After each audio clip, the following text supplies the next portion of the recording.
صحیح، آزاد judicial commission واقعی بننا چاہیے جو کہ اس کے معاملے کی انکوائری بھی کرے اور اس کے ریزلٹ بھی آنے چاہیے، سب سے بڑی بات۔ اگلی خبر میں شامل کرتی ہوں جو کہ وہ بھی خاصی اہم خبر ہے شہری رحمان کے حوالے سے۔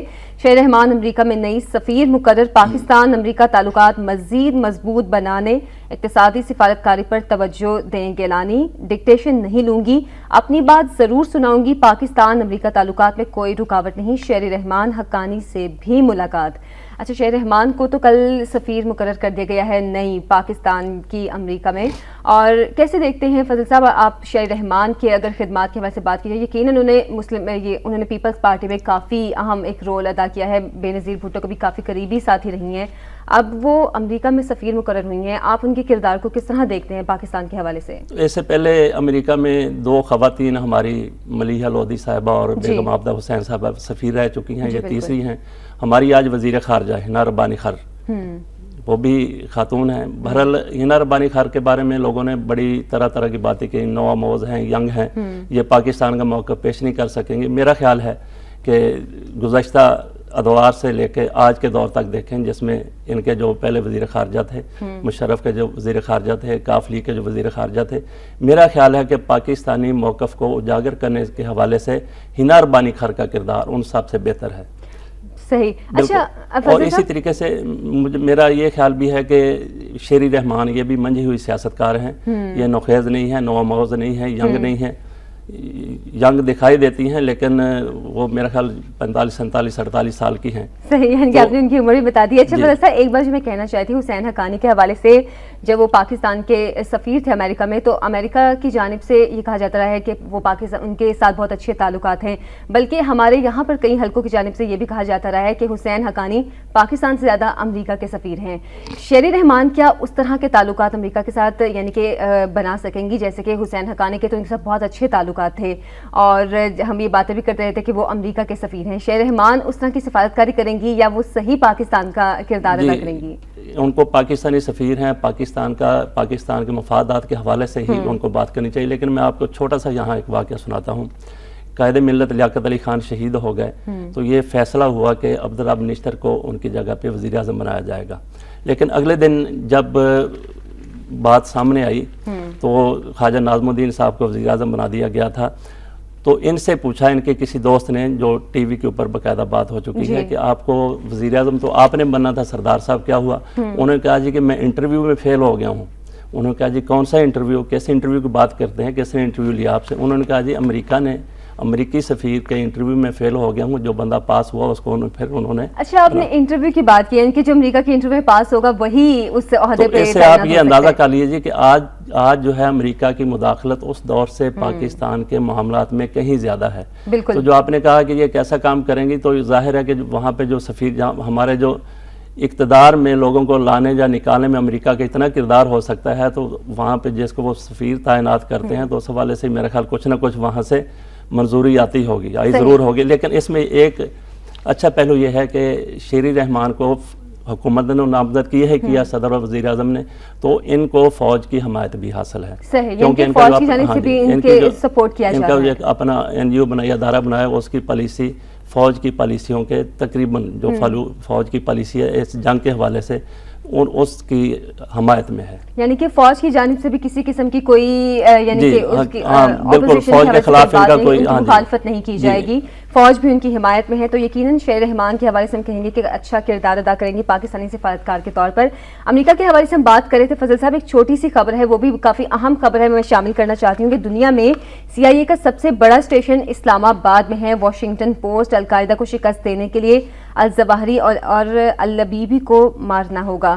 دنیا میں CIA کا سب سے بڑا اسٹیشن جو ہے وہ اسلام آباد میں ہے۔ پاکستان میں سب سے بڑا CIA کا اسٹیشن ہے، یعنی کہ پاکستان میں تو ایک طرح سے CIA خود بخود موجود ہے پوری۔ تو پروٹوکول جو سفارتی پروٹوکول ہے اس کے مطابق تو یہ ہوتا ہے کہ آپ کے جتنے سفارت دوسرے ملک میں ہیں اتنے ہی آپ کے اپنے اس کے جتنے دوسرے ملک کے سفارت آپ کے ہاں ہیں، سفارتکار آپ کے بھی اتنے ہی اس کے ہاں ہونے چاہیے۔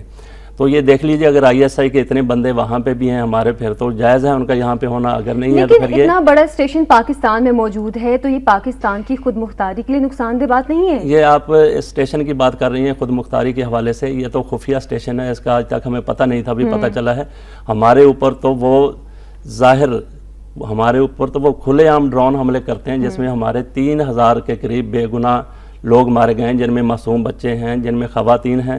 تو اس سے زیادہ اور کیا ظلم ہو سکتا ہے؟ یہ CIA کی تو میرا خیال ہے کہ اس حوالے سے جو آپ نے خود مختاری کی بات کی ہے یہ کم ہے. تو واقعی یہ خود مختاری کے خلاف ہے، اس کو ایسا نہیں اسٹیشن ادھر نہیں بننے دینا چاہیے تھا. اور فضل صاحب سب سے بڑی بات کہ CIA کے حوالے سے جتنی جدید ٹیکنالوجی امریکہ کے پاس موجود ہے، CIA کے پاس موجود ہے، اس سے تو ایسا لگتا ہے کہ اگر اتنا بڑا اسٹیشن پاکستان میں موجود ہے تو یقیناً پاکستان کے جو جوہری اثاثے ہیں یا جو راز ہیں ان تک بآسانی وہ سب کچھ پہنچ جاتے ہوں گے. بالکل جی، ان کی کوشش نہ صرف رازوں تک پہنچنے کی ہے بلکہ وہ تو پاکستان کا ایٹمی پروگرام وہ ختم کرنا چاہتے ہیں.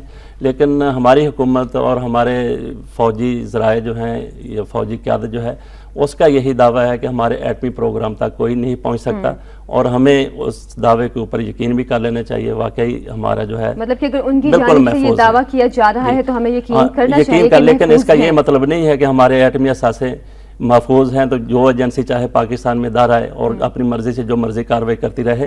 تو CIA کا اتنے بڑے اسٹیشن کی یہاں پہ ضرورت نہیں ہے، کیونکہ ان کو تو وہ ڈرون کو کنٹرول کرنے کے لیے سارے وہ امریکہ سے کنٹرول کیا جاتا ہے. ڈرون حملے جو اٹیک ہو رہے ہیں امریکہ سے اس کو کنٹرول کیا جاتا ہے.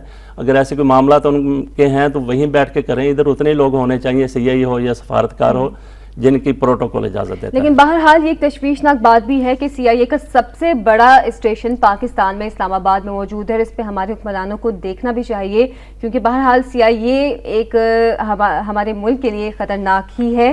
بہرحال اگلی خبر کے حوالے سے میں بات کرتی ہوں. NRO جمہوریت کی بحالی کے لیے تھا، ضرورت پڑی تو نیا جاری کر دیں گے بابر اعوان. اب یہ مشکل ہے. جسٹس جواد بابر صاحب عدالت کو ریگولیٹ نہ کریں، آپ وکالت کے لیے آئے یا پوائنٹ سکورنگ کے لیے چیف جسٹس. سوئس کیسز کے قیام کو بھی چیلنج کریں گے. NRO مستند قانون ہے، اسے 2 افراد میں ڈیل نہ سمجھا جائے. عدالت اصغر خان کی پٹیشن دوسرے کیسز بھی سنیں بابر اعوان. اچھا، NRO کے حوالے سے سپریم کورٹ میں جو کیس چل رہا ہے حکومت کی جانب سے ایسا لگتا ہے جیسے اس کی حمایت کی جا رہی ہے، کیونکہ چیف جسٹس کی یہ کیس نظر ثانی کے لیے لے ہی حکومت گئی ہے. چیف جسٹس صاحب کی جانب سے، جبکہ یہ بار بار کہا جا رہا ہے کہ وفاق کو اس سے کیا فرق پڑا ہے، لیکن حکومت کی جانب سے بابر اعوان جو وکیل مقرر ہوئے ہیں ان کے، وہ ابھی تک تسلی بخش جواب نہیں دے پائے ہیں. اچھا، اس میں 2-3 چیزیں ہیں. بابر اعوان نے جیسا کہا کہ ہم اس کیس کو NRO کو ہم پارلیمنٹ میں لے جائیں گے، تو یہ وہ کیس ہے کہ یہ پارلیمنٹ میں لے جانا چاہتے تھے، لیکن مخالفت وہاں پہ اتنی تھی کہ ان کی جرت نہیں ہو سکی کہ وہاں لے جائیں. لیکن آج حالات بدل چکے ہیں. آج جو ان کے پاس جو اپوزیشن، جو ان کی اتحادی جماعتیں ہیں، وہ مدعی سست گواہ چست کی طرح ان کے ساتھ ہیں. حکومت پیچھے ہوتی ہے، وہ آگے ہوتے ہیں. اگر اب یہ NRO لے جاتے ہیں پارلیمنٹ میں تو اس میں کوئی شک والی بات نہیں ہے کہ وہ ہو سکتا ہے کہ وہاں سے یہ پاس ہی ہو جائے. لیکن یہ بابر اعوان اور حسین حقانی قسم کے لوگ، یہ ایسے لوگ ہوتے ہیں جن کو کہا جا سکتا ہے شاہ سے زیادہ شاہ کے وفادار. ہاں جی. تو جب گرتے ہیں پھر ان کا پتہ نہیں لگتا کہ کہاں گرے ہیں کہاں نہیں گرے. لیکن اس کے باوجود بھی کہ بابر اعوان ان میں سے ہیں جیسا میں نے ذکر کیا ہے، لیکن ان کی ہر بات کو بھی رد نہیں کر دینا چاہیے. موجودہ سپریم کورٹ کے حوالے سے پیپلز پارٹی یا حکومتی جماعتیں جو ہیں وہ بالکل سر عام وہ ڈنکے کی چوٹ پہ یہ الزام لگاتی ہیں کہ سپریم کورٹ جانبدار ہے. جو حکومتی کیسز ہوتے ہیں ان کا فوری طور پہ نوٹس لیتی ہے، دوسروں کے نہیں. تو اس حوالے سے بابر اعوان نے اگر بات کی ہے اصغر خان کیس کی یا دوسرے کیسز کی، تو سپریم کورٹ کو چاہیے کہ ان کے اوپر بھی غور کریں. اچھا فضل صاحب، آخر NRO میں ایسی کیا بات ہے جو کہ وفاق کی جانب سے اس کی حمایت کی جا رہی ہے؟ ایسی کیا چیز ہے جو کہ NRO میں ان کے سارے گناہ جو ہیں معاف کر دیے گئے تھے، کرپشن معاف کر دی گئی تھی، ہزاروں لوگوں کی. قلم قرار دے دیا گیا تھا. کس کو؟ NRO کو. نہیں قلم قرار دیا تھا نا. یہ تو ہاں کالعدم قرار دے دیا تھا وہ بالکل کہ وہ نہیں ہونا چاہیے. لیکن اس کے جو فیصلے کیے گئے ہیں اسی کے مطابق تو انہوں نے کہا کہ سوئس کیسز کھولیں، وہاں جو پیسہ پاکستان کا پڑا واپس جی. تو اسی حوالے سے انہوں نے جو وہ استثناء والا معاملہ اٹھا لیا، جی فلاں کو استثناء ہے، فلاں کو استثناء ہے. تو اس کے لیے یہ ہے کہ اگر آپ کے پاس بندہ دیانتدار ہے، ایماندار ہے، وہ کہتا ہے ٹھیک ہے جی مجھے یہاں مرضی لے جائیں، دودھ کا دودھ اور پانی کا پانی ہو جائے. تو یہ کرپشن ثابت شدہ قسم کی کرپشن ہے جیسے حکومت بھاگ رہی ہے. اور اسی لیے یہ NRO کو کہہ رہے ہیں جی NRO کے خلاف سپریم کورٹ نے فیصلہ دیا ہوا ہے، اس کے اوپر عمل درآمد نہیں ہو رہا، اور اسی کی نظر ثانی کے لیے یہ سپریم کورٹ میں گئے ہیں اور حکومت گئی ہے. اگر یہ صاف شفاف ہے تو ان کو کہنا چاہیے ٹھیک ہے جی جہاں مرضی ہمارا ٹرائل کریں، جہاں مرضی ہم سے پوچھیں. بالکل، یعنی کہ ٹرائل سے بچنے کے لیے اور تمام جو کیسز ہیں ان سے بچنے کے لیے، کرپشن کو چھپانے کے لیے اس کو دوبارہ سے ری اوپن کیا جا رہا ہے. بہرحال عدالت کی جانب سے تو اس پہ کافی سخت موقف ہے، اور اب دیکھتے ہیں چیف جسٹس صاحب کی جانب سے اس پہ کیا فیصلہ بھی سنایا جاتا ہے. اگلی خبر شامل کرتی ہوں میں. پاکستان کو رواں مالی سال کے دوران چیلنجز کا سامنا رہے گا. IMF پاکستانی حکام نے مائکرو اکنامک پالیسیوں کو مستحکم کرنے اور درمیانی مدت میں گروتھ کے امکانات بڑھانے کا عزم کیا ہے. پاکستان کو رواں مالی سال کے دوران چیلنجز کا سامنا رہے گا. وہ تو پچھلے کافی سالوں سے ہی چیلنجز میں دیکھ رہے ہیں، لیکن اس نے یہ کہا کہ وہ پاکستان جو ہے وہ عزم کا اظہار کیا ہے کہ اس کے اوپر قابو پانے کے لیے، اور میرا خیال ہے کہ یہی ہونا بھی چاہیے. ہمیں خود انحصاری کی طرف جانا چاہیے. IMF نے اگر کہا جی آپ یہ کر سکتے ہیں، وہ ہمیں کر بھی دکھانا چاہیے. اور IMF سے یا عالمی بینک سے جس کے شکنجے میں ہم قرضے کے شکنجے میں جکڑے ہوئے ہیں اس سے نکلنا چاہیے. ہمارے پاس وسائل بہت ہیں، ان کو برے کار لانا چاہیے. بدر صاحب، ایسا نہیں لگتا کہ جب بھی پاکستان کی جانب سے یہ بات کی جاتی ہے کہ اب ہم IMF سے قرضہ نہیں لیں گے یا پاکستان کی معیشت میں تھوڑی سی بہتری پیدا ہو رہی ہے، اسی وقت IMF کی جانب سے جو قرضہ دیا گیا ہے یا جو قرضہ دیا جا رہا ہے اس پہ شرائط بھی سخت کر دی جاتی ہیں اور اس پر مزید ٹیکسز لگانے کی بات بھی کی جاتی ہے. یہ دیکھیے کہ وہ جو انہوں نے قرضہ دیا ہوا اس کے اوپر وہ شرائط سخت نہیں کرتے. جب یہ نیا قرضہ لینے جاتے ہیں تو پھر وہ اپنی شرائط منواتے ہیں. یعنی کہ جو نئی شرائط ہوتی ہیں وہ پہلے سے زیادہ سخت ہوتی ہیں. بالکل، لیکن ہمارے حکمران جو ہیں یہ ہمارے وزیر خارجہ، وزارت خارجہ، وہ کہتے ہیں ہم خود انحصاری کی طرف جا رہے ہیں، ہم فلاں سے قرضہ نہیں لیں گے، یہ کریں گے وہ کریں گے. یہ سب ڈرامہ بازی ہے. بیان دینے کے تیسرے دن وہاں جا کے ان کے پاؤں پڑے ہوتے ہیں، ہمیں اتنے $1 ملین مزید. یعنی کہ آئندہ سے اگر حکومت کی جانب سے کوئی اس قسم کا بیان آتا ہے کہ ہم خود انحصاری کی طرف جا رہے ہیں، معاشی حالات میں بہتری ہوتی ہے، ہم بالکل یقین نہ کریں اس پر، کیونکہ اس کے دوسرے تیسرے دن دوبارہ سے IMF کے پاس گئے نہیں. اس کا یہ ہے کہ جی امید کا دامن نہیں چھوڑنا چاہیے، شاید کسی وقت بھی عقل آ جائے ان کو. یقیناً یہ تو ہم دعا ہی کر سکتے ہیں. ایک اہم خبر ہے جو کہ میں شامل کرتی ہوں مجید نظامی صاحب کے حوالے سے کہ پاکستان بھارت سرحد مستقل ہے، اسے مزید مضبوط کرنا چاہیے. مجید نظامی: یہ پکی ہے، مٹ نہیں سکتی. بھارت جانے والوں سے ایسا سلوک ہوتا ہے وہاں سے غصے میں واپس آتے ہیں. لکیر مٹانے کی کوشش کرنے والے دفع ہو جائیں. صرف پنجابی زبان تک محدود رہتے تو ایٹمی طاقت نہیں بن سکتے تھے. گھر میں پنجابی بولتا ہوں، تدریس کا ذریعہ نہیں بتایا جا سکتا، زمانہ ترقی نہیں بنایا جا سکتا. معذرت کے ساتھ، زمانہ ترقی کر گیا، انگریزی عالمی زبان ہے. چینن کو انٹرویو. اچھا، مجید نظامی صاحب نے جو بات کہی ہے بات تو بالکل ٹھیک ہے، کیونکہ کئی حلقوں کی جانب سے یہ کہا جاتا ہے، خاص طور پہ جو ہمارے فلمی حلقے یا اس طرح کے لوگ ہیں وہ کہتے ہیں کہ اس سرحد کو مٹا دینا چاہیے، ہم ایک ہیں، ہم یہ ہیں تو ہم وہ ہیں. لیکن ایک چیز جو ہم لوگ دیکھتے ہیں کہ بھارت یقیناً ہمارا ازلی دشمن ہے، اور قرآن پاک میں بھی اس کا حکم ہے. قرآن پاک میں بھی آیت ہے کہ کافر تمہارا دوست نہیں ہو سکتا، یہود و نصارہ سے دوستی نہ کرو. خیر، دوستیاں تو اب بہت ہوتی ہیں، لیکن جو سرحدیں مٹانے کی بات کی جاتی ہے اس پہ آپ کیا کہیں گے؟ اس میں بھی 2-3 باتیں ہیں. مسئلہ کشمیر اگر حل ہو جاتا ہے اقوام متحدہ قراردادوں کے مطابق، کشمیریوں کی امنگوں کے مطابق، تو بھارت کے ساتھ ہمارے تعلقات کچھ بہتر ہو سکتے ہیں، تجارت بھی ہو سکتی ہے. لیکن سرحدیں جو ہیں یہ قطعاً ختم نہیں ہو سکتی. آج ہماری بدقسمتی یہ ہے کہ ہمارے جو حکمران ہیں یا دیگر سیاسی پارٹیاں ہیں، میں سب کی بات کرتا ہوں سوائے جماعت اسلامی یا ایک آدھ اور ہوگی، سب جو ہیں وہ بھارت کے ساتھ تعلقات کے لیے، تجارت کے لیے مرے جا رہے ہیں. صحیح، بالکل. کوئی ان میں کہتا ہے جی کہ سرحدیں نہیں ہونی چاہیے، کوئی کہتا ہے ویزا فری ہونا چاہیے، کوئی کچھ کہتا ہے، کوئی کچھ کہتا ہے. مطلب اگر تو یہ باتیں کی جاتی ہیں کہ سرحد نہیں ہونی چاہیے تو پھر تو انڈین آرمی بہت آرام سے یہاں آ جائے گی، آپ کو اس پہ بھی کوئی اعتراض نہیں ہونا چاہیے. ختم ہوگی، اس کا مطلب یہ ہے کہ آپ نے وہ اکھنڈ بھارت کا ان کا خواب پورا ہو گیا. سرحدیں کیسے ختم ہوئی؟ یہ سرحد نہیں ہے صرف، یہ تو خون کی لکیر ہے جو بھارتی درندوں نے 47 بنا دی تھی. یہ تو قطعاً ختم نہیں ہو سکتی. اور مسئلہ، اور نہ صرف 47 میں انہوں نے قتل و غارت کی، ظلم کی ہے، بلکہ آج بھی کشمیریوں کا 7.5 لاکھ بھارتی سپاہ ان کا قتل عام کر رہی ہے. خواتین وہاں پہ محفوظ نہیں ہیں.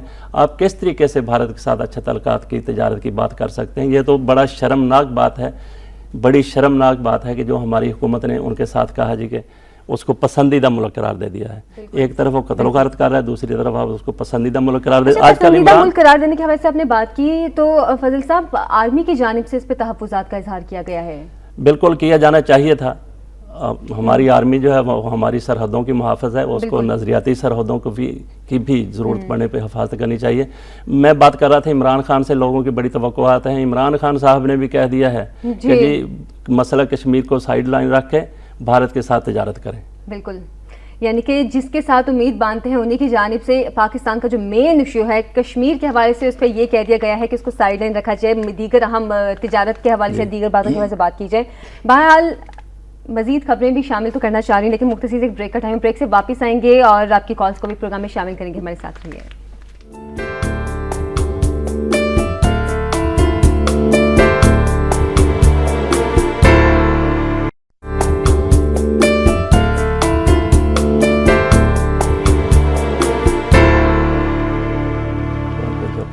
بریک کے بعد آپ کو ایک بار پھر سے خوش آمدید کہتے ہیں. جیسے کہ بریک سے پہلے ہم نے خبریں شامل کی، کافی اہم ایشوز ہیں جو کہ آج کل دیکھنے میں آ رہے ہیں. میمو ایشوز کے علاوہ باقی ایشوز بھی ہیں، ان پہ بھی ہم نے بات کی ہے. آپ کی کالز کو پروگرام میں شامل کریں گے. نمبر میں آپ کو بتا دیتی ہوں 36312169. کالر بھی ہیں ہمارے ساتھ لائن پہ، ان سے بات کرتے ہیں. السلام علیکم. السلام علیکم، آپ کو میری آواز آ رہی ہے؟ ہاں جی مجھے بالکل آ رہی ہے. میری آواز آ رہی ہے آپ کو؟ جی جی بالکل آ رہی ہے. السلام علیکم. جی میرا نام نیا صدر ہے، میں لاہور سے بول رہی ہوں. یہ جو شری رحمان صاحب کو صاحبہ کو وزیر خارجہ بنایا گیا اس پہ تھوڑا سا دل مطمئن ہے. سفیر بنایا گیا ہے پاکستانی نیر صاحبہ؟ نہیں وہ پاکستانی ہے، لیکن حقیانی صاحب سے دوسرے جو جینٹس کے حساب سے دیکھا جائے نا وہ بہتر ہے. اگر ان کا پچھلا ریکارڈ دیکھا جائے تو ان سے بہتر امید رکھی جا سکتی ہے دوسروں کی نسبت. لیکن میں اپنے صدر صاحب کو یہ کہنا چاہوں گی کہ میں نے یہ دیکھا ہے کہ جب بھی کوئی سیٹ خالی ہوتی، کوئی اسپیس آتا ہے، وہ ہمیشہ عورتوں کو ہی فٹ کر دیتے ہیں. اب یہ نہیں پتا کہ وہ کیا چاہ رہے ہیں. میرا صرف لیڈیز سے یہ التماس ہے، التجا ہے، اگر ان کو کبھی وقت مل گیا ہے ملک کی خدمت کرنے کا تو برائے مہربانی مردوں کے ساتھ مقابلہ نہ کریں، بلکہ اپنی اصلیت اجاگر کریں کہ ہم بھی کچھ کر سکتے ہیں اگر ہمیں موقع ملے. ٹھیک، بہت شکریہ آپ کا، بہت شکریہ نیر صاحبہ آپ کا. ہمارے نیکسٹ کالر بھی ہیں، ان سے بات کر لیتے ہیں. السلام علیکم. السلام علیکم. جی وعلیکم السلام. جی میں ہلو جی جی میں شاہد بول رہا ہوں لاہور سے. جی جی شاہد صاحب کیا کہنا چاہیں گے؟ جی میں یہ گزارش کرنا چاہتا ہوں کہ یہ جو اپنا عمران خان صاحب کے بارے میں تاثر پایا جاتا ہے کہ اسٹیبلشمنٹ ان کو بیک کر رہی ہے، اس بارے میں ذرا ایوان صاحب اپنی رائے دیں کہ ان کے خیال میں اس الزام میں یا اس تانے میں کس قدر حقیقت ہو سکتی ہے. ٹھیک ہے، بہت شکریہ شاہد صاحب آپ کا. کیا کہنا چاہیں گے فضل صاحب؟ ایک تو نیر صاحبہ نے بات کی ہے شری رحمان صاحبہ کی کہ ان کو وہ بہتر ہیں حسین حقانی صاحب سے، لیکن ایک چیز جو کہ ان کے حوالے سے میں کہنا چاہوں گی، پیپلز پارٹی میں اب تک شری رحمان نے جو کردار ادا کیا ہے کافی اہم تھا، خاص طور پہ جب میڈیا پر پابندیاں لگی تھیں تب شری رحمان نے استعفیٰ دیا تھا. یعنی کہ ان کا کافی اچھی نظر سے دیکھا جاتا ہے. یہی ہے کہ ہم اس سے یہی اخذ کر سکتے ہیں کہ وہ اصولوں کی بات کرتے ہیں. یہ نہ ہو کہ مہینے ڈیڑھ بعد وہاں بھی کوئی ایسی بات ہو یہ استعفیٰ دے کے چلی ہیں.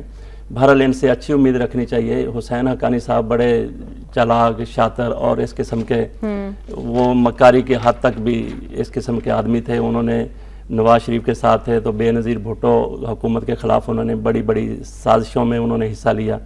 ایسے ہی پھر وہ اگلے دور میں آئے تو وہی پھر ان کے لیے بھی انہوں نے اپنا پچھلا ماضی دہرا دیا. بہرحال شری رحمان صاحبہ سے ایسی کوئی امید نہیں رکھی جا سکتی، ایسا کریں گی بہتر یہ معاملہ رہے گا.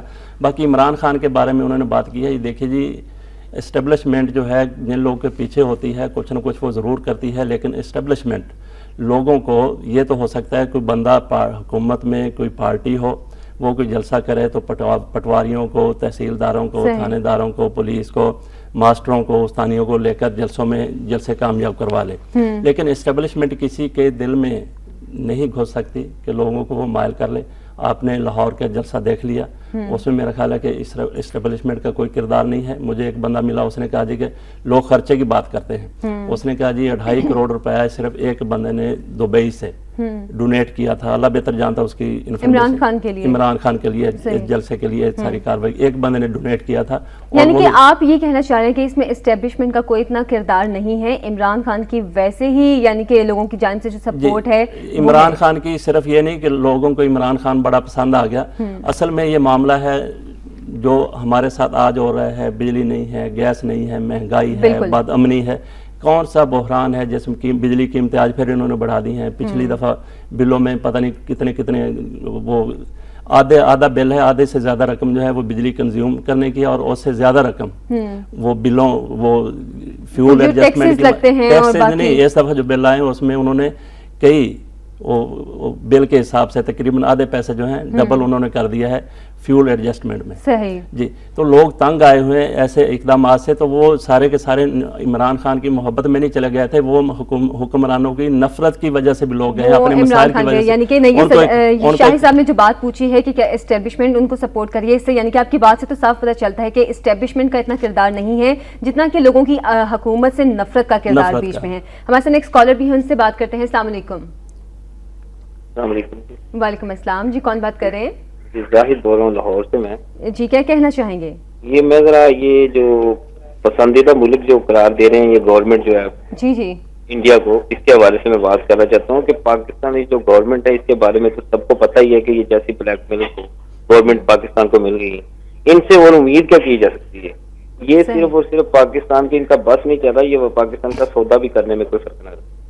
میں یہ صرف اس کے بارے میں یہ پوچھ رہا ہوں جو آپ کے جو مہمان ہیں ان سے یہ کہتا ہوں کہ یہ ان کے بارے میں ذرا وضاحت کریں کہ کیا یہ اپنی کرتوتوں پہ پردہ ڈالنے کی بجائے اب حقیقت جو ہے وہ دنیا کو یا عوام کو بتا نہیں سکتے کہ ہم لوگ کیا کر رہے ہیں اس ملک کے ساتھ؟ ٹھیک، بہت شکریہ. انہوں نے دنیا کو کیا بتانا ہے؟ دنیا کو کیا، ہمیں ہر بندے کو پتہ ہے جو اینٹ اٹھائیں اس سے کرپشن نکلتی ہے. جس بندے کو دیکھیں حکمران جو حکومت میں ہے وہ کرپٹ دکھائی دیتا ہے.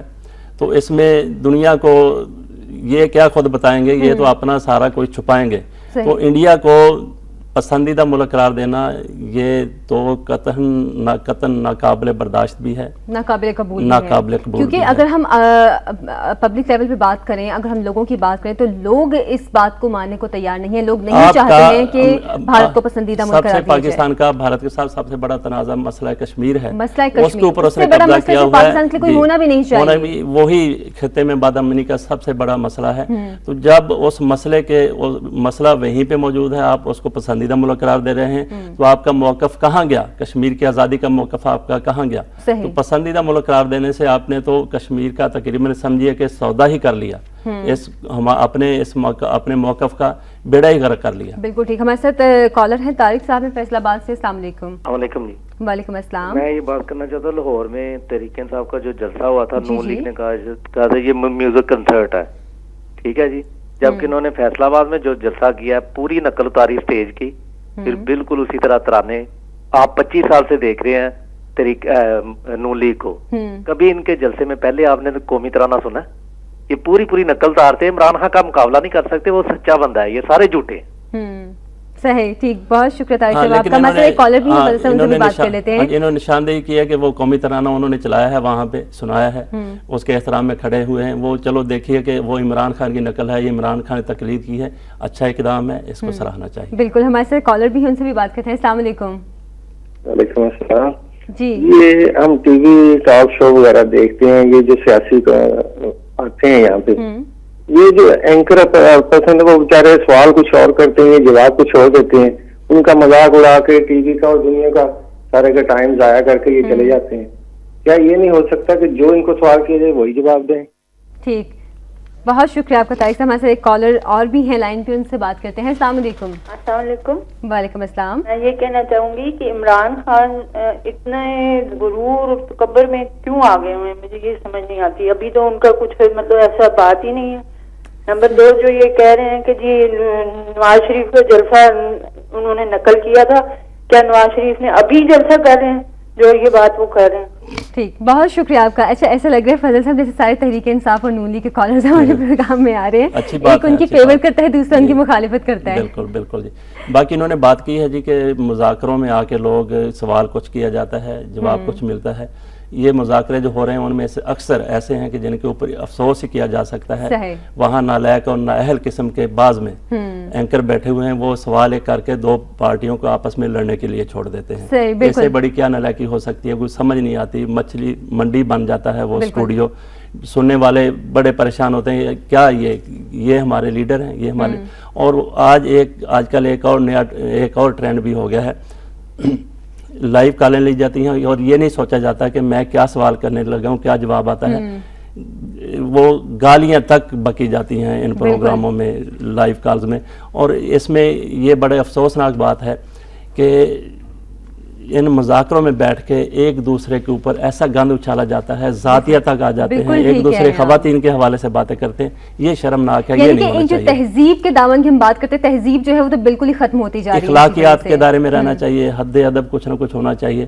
تو مذاکرے ہونے چاہیے، بڑے سلجھے ہوئے بڑے اچھے مذاکرے بھی ہوتے ہیں، لیکن میں ان کی بات کر رہا ہوں جس میں یہ سارا گند اچھلتا ہے. بالکل ٹھیک. اور میرے خیال سے میڈیا کو اس حوالے سے کوئی پالیسی بھی بنانی چاہیے کہ جو ٹاک شوز میں اس قسم کی باتیں کی جاتی ہیں کہ ایک دوسرے پہ الزام تراشیاں، اور یہاں تک کہ اکثر اس قسم کی باتیں کی جاتی ہیں کہ سننے والے کو شرم آتی ہے. اس میں یہ ہے کہ سیلف اکاؤنٹیبلٹی ہونا چاہیے. کوئی ان پڑھ بندے وہاں پہ نہیں بیٹھے، جاہل گنوار نہیں بیٹھے، ہر بندہ پڑھا لکھا ہوا، اس کے مطابق اس کو یہ ہینڈل کرنا چاہیے. بالکل صحیح کہا آپ نے. بہت شکریہ آپ سب کالرز کا آج کے پروگرام میں کال کرنے کے لیے. ابھی بڑھتے ہیں آج کے کالم کی جانب.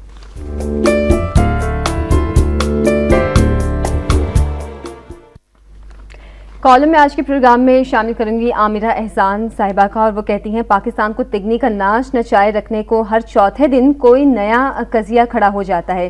پورا میڈیا زلزلے کی زد میں آ جاتا ہے. چیختی چلاتی ہنگامہ خیز خبریں، انٹرویوز، ٹاک شوز، قیاس آرائیاں، بھاگ دوڑ دورے. ہر زلزلے کا مرکز واشنگٹن ڈی سی کے گرد و نواح میں پایا جاتا ہے. خبریں، خطوط، گفتگویں سنبھال کر رکھ لی جاتی ہیں اور بوقت ضرورت انہیں ریلیز کر کے مطلوبہ نتائج حاصل کر لیے جاتے ہیں. مئی کے میمو کی چوئنگم کی جگالی کرتے اسے نکال پھینکنے کا وقت نومبر میں طے پا گیا. شاطر امریکی قادیانی اسرائیل نواز بزنس مین منصور اعجاز CIA کے خدمت گزار اور امریکہ کے تابع دار شہری کو استعمال کر کے اب زرداری ٹیشو پیپر سے نجات حاصل کرنے کا وقت آ گیا ہے. یعنی کہ انہوں نے جو بات کی ہے کہ CIA اور موساد اور اس قسم کی پارٹیز کے جو ہیں منصور اعجاز کے حوالے سے بات کی ہے، انہوں نے کہا ہے امریکہ کے تابع دار کو نکالنے کا وقت آ گیا. یعنی کہ انہوں نے بات کی ہے حسین حقانی صاحب کی. کیا کہیں گے اس پہ؟ بالکل جی، میں عامرہ احسان صاحبہ کی بات سے 100% متفق ہوں کہ منصور اعجاز کی لگائی ہوئی یہ چنگاری ہے، یہ شعلے اس کے بھڑکائے ہوئے ہیں. تو اس میں کون ملوث ہو سکتا ہے؟ ہمارے بڑے ادارے ملوث ہو سکتے ہیں، ہمارے بڑے لوگ ملوث ہو سکتے ہیں. بہرحال اس میں ایک کردار منصور اعجاز کا بھی ہے، اس کو بھی بلانا چاہیے. جیسے کہ اس نے خود پیشکش کی ہے میں یہاں پہ آ جاؤں گا. اچھا، منصور اعجاز نے پیشکش تو کی ہے میں خود یہاں آؤں گا، لیکن منصور اعجاز کے جو شروع سے لے کے اب تک کے کردار پہ نظر ڈالیں جب سے یہ میمو ایشو شروع ہوا ہے، پہلے جو انہوں نے باتیں کی تھی آہستہ آہستہ ان میں سے کچھ باتوں میں سے وہ منکر ہونا شروع ہو گئے کہ نہیں یہ ایسی بات نہیں ہو سکتی، ایسا ہو سکتا ہے یا ویسا بھی ہو سکتا ہے. ابھی ان کا جو حتمی موقف ہے نا وہ یہ ہے کہ جی مجھے حسین حقانی زبانی طور پہ بتاتے رہے ہیں، لکھاتے رہے ہیں، وہ میں نے لکھ کے آگے دے دیا. بالکل. تو اس میں کہاں سے آپ زرداری صاحب کو ملوث کریں گے، کہاں گیلانی صاحب کو ملوث کریں گے یا کسی اور کو ملوث کریں گے. تو یہ دیکھیے یہ منصور اعجاز اور حقانی صاحب، لیکن حقانی صاحب کو جو سیک کیا گیا ہے وہ تو کہتے ہیں میں نے خود استعفیٰ دیا ہے، وزیر اعظم ہاؤس کی کہتا ہے ہم نے استعفیٰ لیا ہے. بہرحال اگر ان سے استعفیٰ لیا گیا ہے یا انہوں نے استعفیٰ دیا، دال میں کچھ کالا تو ہے. اور جو انہوں نے یہ بات کی ہے کہ اب زرداری ٹیشو پیپر سے نجات حاصل کرنے کا وقت آ گیا ہے، کہ بہت ہی اہم بات ہے کہ زرداری صاحب سے نجات حاصل کرنے کا، پتہ نہیں اب یہ نجات کس کی جانب سے نجات حاصل کی جا رہی ہے، امریکہ کی جانب سے یا کسی اور کی جانب سے؟ نہیں، انہوں نے تو اپنے جو ہمارے اندرونی معاملات ہیں ان کو دیکھتے ہوئے کہا ہے کہ نجات حاصل کرنے کا وقت آ گیا ہے. نواز شریف صاحب بھی یہی کہتے ہیں، باقی لوگ بھی یہی بات کرتے ہیں.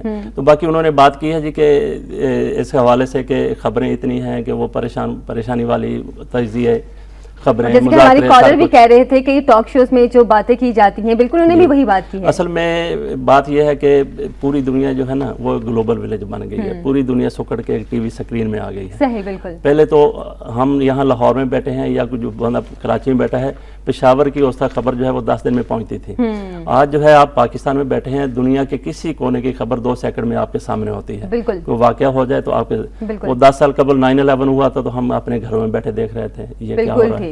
بلکہ افغانستان میں جنگ جو ہے، عراق کی جنگ جو ہے وہ بھی براہ راست ٹی وی پہ چل رہی ہے. تو اس حوالے سے ہمیں یہ سب چیزیں ذہن میں رکھتے ہوئے خبروں کے اوپر، تجزیوں کے اوپر وہ ہمیں ان کا نوٹس لینا چاہیے، ان کے اوپر اپنے جذبات کا اظہار کرنا چاہیے یا اپنے جذبات کو کنٹرول میں رکھنا چاہیے. صحیح. اور میمو ایشو تو ایسا ایشو ہے کہ ایسا لگتا ہے کہ جیسے کچھ عرصہ پہلے ریمنڈ ڈیوس کا ایشو چلا تھا کہ ہر خبر ریمنڈ ڈیوس کے حوالے سے، اسی طرح میمو ایشو بھی چلا ہے. اس کا رزلٹ کیا نکلے گا، بہر ہم سب کو اس چیز کا انتظار ہے.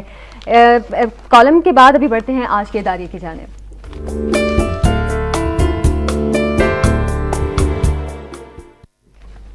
اداریہ میں شامل کروں گی اور وہی بات حسین حقانی اور میمو ایشو کے حوالے سے ہی. حسین حقانی کا استعفیٰ اور شیری رحمان کی بطور سفیر امریکہ تعیناتی. میمو اسکینڈل پر وزیر اعظم با اختیار جوڈیشل کمیشن تشکیل دیں. وزیر اعظم یوسف اظہر گیلانی نے مائک ملین کو مبینہ میمو بھجوانے کے معاملے پر امریکہ میں پاکستان کے سفیر حسین حقانی سے استعفیٰ لے لیا، جو منظور بھی کر لیا گیا ہے، اور سابق وفاقی وزیر اطلاعات شیری رحمان کو ان کی جگہ امریکہ میں پاکستان کی سفیر تعینات کر دیا گیا ہے. وزیر اعظم کو اس جوڈیشل کمیشن کی تشکیل کا فوری اعلان کر دینا چاہیے تاکہ میمو اسکینڈل سے کم از کم وہ خود تو بری ذمہ ہو سکیں، ورنہ ان کے وزیر دفاع نے تو پہلے ہی باور کرا دیا ہے کہ اس معاملے میں حسین حقانی ملوث پائے گئے تو پھر بات وزیر اعظم تک جا پہنچے گی، اور کیا بعید کے بعد صدر مملکت تک بھی جا پہنچے. جی بالکل جی، معاملہ جو ہے وہ کہیں نہ کہیں تو جا کے رکے گا. بہرحال اب اس کا ڈراپ سین ایک تو ہو گیا کہ حسین حقانی نے استعفیٰ دے دیا یا ان سے لے لیا گیا، آگے یہ معاملہ چلے گا. کچھ لوگ یہ بھی کہتے ہیں کہ حسین حقانی جو ہے وہ شاید، لیکن یہ بھی آپ دیکھیے کہ جب آپ کسی انویسٹیگیشن ہوتی ہے تو آئی ایس آئی کا سربراہ آپ سے سوال کر رہا ہو تو جو آپ جواب دے رہے ہیں تو وہ 3-4 پہلوؤں سے دیکھتا ہے کسی نے جو جواب دیا ہے، تو اسی لیے ان کو استعفے پر مجبور ہونا پڑا. تو کچھ لوگ کہتے ہیں کہ یہ شاید وعدہ معاف گواہ بھی بن جائیں گے حسین حقانی صاحب. تو مجھے بھی نظر آتا ہے کہ شاید یہ بن جائیں، کیونکہ ان کے ٹویٹر کے اوپر یہ ایک شعر چل رہا ہے ان کا اپنا لکھا ہوا ہے، جفا کا ذکر کریں گے وفا کو پکاریں گے، جفا کا ذکر کریں گے وفا کو پکاریں گے، خاموش رہ کر نہ گزرے گی زندگی ہم سے. تو پوری زندگی یہ خاموش نہیں رہے، اس پارٹی میں نہیں تو دوسری میں، اس میں نہیں تو پہلے والی میں، تو شاید یہ وعدہ معاف گواہ بن جائے. اس کا یہ مطلب بھی ہو سکتا ہے کہ ان سے یہ سیٹ لے لی گئی ہے تو کوئی اور دوسری سیٹ کے لیے وہ بات کریں گے. بہرحال بہت شکریہ فضل سر، آپ کا آج کے پروگرام میں تشریف لے کر آئے. آپ سب کالرز کا بھی پھر سے شکریہ ادا کرنا چاہوں گی آج کے پروگرام میں کال کرنے کے لیے. آج کے پروگرام سے اب تک کے لیے اتنا ہی، مجھے دیجیے اجازت. کل حاضر ہوں گے نئے پروگرام کے ساتھ. کل تک کے لیے اللہ حافظ.